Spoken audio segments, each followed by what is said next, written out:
Once upon a time, in the quiet English countryside, there lived a rooster named Speckles. Unlike any other rooster in the village of Ashford, Speckles had snowy white feathers dotted with charming freckles that glistened in the sunlight. He was the pride of his owner, a kind farmer named Mr. Thomas, and the talk of the village. Every morning, Speckles would hop onto the tallest rooftop and crow with such clarity that his voice was said to travel as far as Canterbury, waking villagers and church bells alike. Speckles wasn't just famous for his voice, but also for his playful antics chasing butterflies, stealing shiny trinkets, and perching on fences like a feathery king surveying his domain. But one fateful morning, Speckles disappeared. Mr. Thomas awoke to an eerie silence. There was no crowing, no fluttering of feathers. Rushing to the coop, he found the gate open and Speckles gone.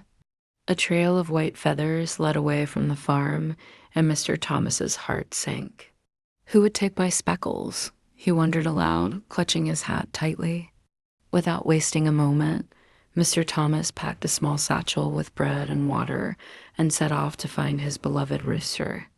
The trail led through the village, where he stopped to ask the townsfolk for clues. At the cobbler's shop, young Charlie was polishing shoes when Mr. Thomas arrived. "Charlie, have you seen Speckles?" "My prized rooster has gone missing?" Charlie looked up, his eyes wide. "I saw two strangers late last night," he said. "They had a cage and were whispering about heading to the old mill near Whitstable. It might have been them." Thanking Charlie, Mr. Thomas hurried toward the old mill, his determination growing with every step. When Mr. Thomas arrived, the mill was eerily quiet. Peeking through the broken windows, he spotted feathers scattered across the dusty floor, but there was no sign of Speckles. Suddenly, a soft rustling caught his ear. Out from the shadows stepped a curious fox named Felix. "Well, well, what brings you here, farmer?" Felix asked, his eyes gleaming with mischief. "I'm looking for my rooster, Speckles," Mr. Thomas replied. "Have you seen him?" Felix nodded slowly. "Indeed, I saw two men with a white rooster. They passed through here and headed toward Dover. They mentioned something about a ship." Realizing time was running out, Mr. Thomas set off for Dover, the salty sea breeze guiding him. At the harbor, he spotted a small cargo ship preparing to leave. Among the crates on the deck was a cage, and inside was Speckles, clucking frantically. Mr. Thomas shouted, "That's my rooster," and ran toward the ship, but two burly sailors blocked his path. "You can't just take him back," growled one of the men. "We've promised him to the Duke of Devonshire. He pays handsomely for exotic creatures." Thinking quickly, Mr. Thomas appealed to their greed. "The Duke may pay well, but Speckles is no ordinary rooster. His crow is so powerful it can summon storms.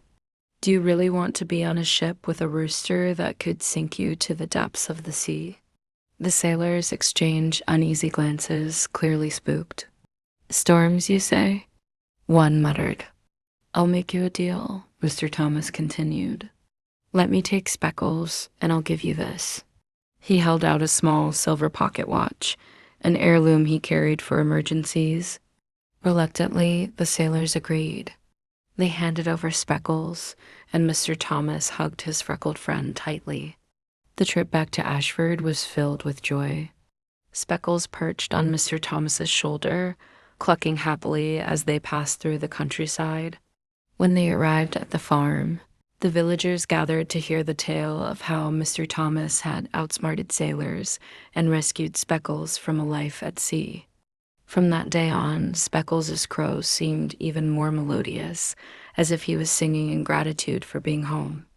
The bond between Mr. Thomas and his beloved rooster grew stronger, and Speckles became a legend in the village. And so life in Ashford returned to normal, but the tale of Speckles, the freckled rooster who escaped the clutches of greedy sailors, would be told for generations. Good night, little one. Remember, bravery and quick thinking can turn even the most challenging adventures into happy endings.